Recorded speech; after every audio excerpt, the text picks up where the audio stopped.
Hi everyone, welcome to Focal Academy. See in this problem, here how to find radius of curvature at a point 2, minus 1 to the curve y equal to x cube minus 8x minus 42. So first of all understand what is the radius of curvature. So for any curve,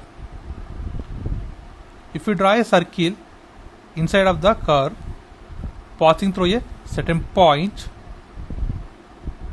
so for the circle the radius to that point is called as radius of curvature to the curve. Now how can you find this radius of curvature for the given curve? So first of all differentiate this equation, so then we get first derivative is equal to 3x square minus 8. Now again differentiate this equation, we will get second derivative, so that is y2 equal to 6x.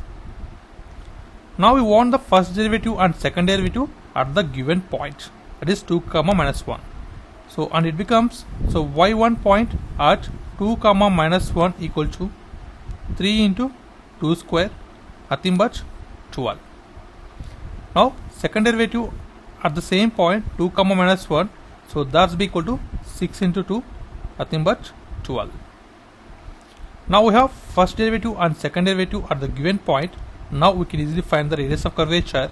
So by applying radius of curvature rho equal to 1 plus first derivative square whole power of 3 by 2 upon second derivative.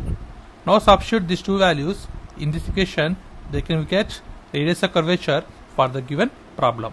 So that be equal to radius of curvature equal to 1 plus, so y1 we got 12 square whole power 3 by 2 upon 12. So it becomes 12 144 plus 1 145. So 145 cube under root upon 12. So this is the radius of curvature for the given problem, and this is the process of simplification.